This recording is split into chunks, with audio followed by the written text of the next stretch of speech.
एक समय की बात है, एक महात्मा अपने शिष्य के साथ घूमने के लिए निकले। महात्मा को इधर उधर की बातें करना बिल्कुल भी पसंद नहीं था। कम बोलना और शांत रहकर अपने काम से काम रखना महात्मा को पसंद था। लेकिन उनका शिष्य बड़ा बातूनी था। वो सारा दिन इधर उधर की बातें किया करता था और दूसरों की बातों में उसे आनंद मिलता था। चलते चलते जब महात्मा और उनका शिष्य एक तालाब के पास से गुजर रहे थे, तो उन्होंने वहां एक मछुआरे को पानी में जाल डाले मछली पकड़ते हुए देखा। शिष्य को यह बात बहुत बुरी लगी और वो मछुआरे को अहिंसा परमो धर्म का उपदेश देने लगा। लेकिन मछुआरा उसकी कोई बात समझने को तैयार ही नहीं हुआ। पहले मछुआरा शिष्य की बात को टालता रहा, लेकिन जब शिष्य की बात नहीं माना तो दोनों के बीच में लड़ाई झगड़ा शुरू हो गया। जब दोनों आपस में बहस कर रहे थे तो महात्मा आगे निकल गए।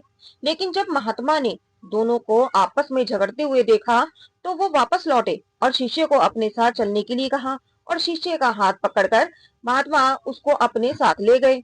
महात्मा ने शिष्य को कहा, बेटा हमारा काम तो सिर्फ समझाना है, लेकिन भगवान ने हमें सजा देने के लिए धरती पर नहीं भेजा है। शिष्य ने कहा, गुरुजी हमारे राजा को इस तरह के लोगों के बारे में क्या पता नहीं है? जो इस तरह के बुरे कार्य करते हैं वो इनको दंड देते हैं। आखिर इस तरह के लोगों को सजा कौन देगा? शिष्य की बात सुनकर महात्मा ने कहा कि बेटा तुम परेशान मत हो। इनको सजा देने वाला भी एक अलौकिक शक्ति इस दुनिया में है जो सब कुछ जानता है। भगवान की नजर सबके ऊपर है और वो सबके कर्मों का हिसाब रखते हैं। इसलिए तुम अभी चलो, तुम्हारा उससे झगड़ा करने का कोई फायदा नहीं है। शिष्य गुरुजी की बात सुनकर संतुष्ट हो गया और उनके साथ चल दिया। इस बात को बीते हुए 2 वर्ष का समय निकल चुका था। एक दिन महात्मा और उनका शिष्य फिर उसी नदी के पास से गुजर रहे थे। शिष्य भी 2 साल पहले वाली मछुआरे वाली घटना तो बिल्कुल ही भूल चुका था। वहां उन्होंने एक घायल सांप को देखा जो बहुत परेशानी में था। उस सांप को हजारों चींटियां नोच नोच कर खा रही थी। शिष्य ने ये दृश्य देखा तो उसका दिल करुणा से भर गया। उससे ये सब देखा नहीं गया। वो सांप को बचाने के लिए जाने ही लगा कि महात्मा ने उसका हाथ पकड़ लिया और उसको जाने से मना कर दिया। शिष्य ने गुरु से पूछा, आप मुझे सांप को बचाने के लिए क्यों नहीं जाने दे रहे? तो महात्मा ने कहा, इस सांप को अपने कर्मों का फल भोगने दो। अगर तुमने इसको बचाने की कोशिश की तो इस बेचारे को अगले जन्म में फिर ये दुख भोगना पड़ेगा, क्योंकि कर्म का फल सभी को भोगना पड़ता है। शिष्य ने महात्मा से पूछा कि गुरुजी, इसमें ऐसा कौन सा कर्म किया जो ये इतना भयंकर कष्ट भोग रहा है?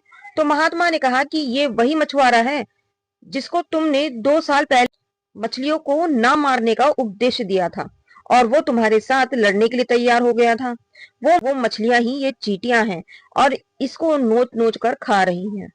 शिष्य महात्मा की बात सुनकर हैरान हो गए और उसने महात्मा से पूछा कि गुरुजी, ये तो बड़ा ही अजीब सा न्याय है। महात्मा ने कहा, बेटा इस दुनिया में है स्वर्ग और नरक के सारे दृश्य मौजूद हैं। तुम्हें इस धरती पर हर जगह ईश्वर के न्याय के नमूने देखने को मिल सकते हैं। इसलिए अपने कर्म को हमेशा याद रखना चाहिए, क्योंकि सच यही है, जो हम करेंगे वो एक दिन हमें भोगना ही पड़ेगा। महात्मा ने कहा कि हमारे जीवन का हर पल बहुत ही कीमती है, इसलिए इस जीवन को बुरा कर्म करके बर्बाद नहीं करना चाहिए। शिष्य को गुरु जी की बात समझ में आ गई। अगर दोस्तों कहानी अच्छी लगी हो तो प्लीज लाइक कीजिए। दोस्तों, यदि हम अपने जीवन में बहुत ज्यादा अच्छे कर्म करते हैं तो उसी के फलस्वरूप भगवान हमारे साथ न्याय करेंगे। इसलिए हमें जीवन में हमेशा अच्छे कर्म करना चाहिए। राधे राधे।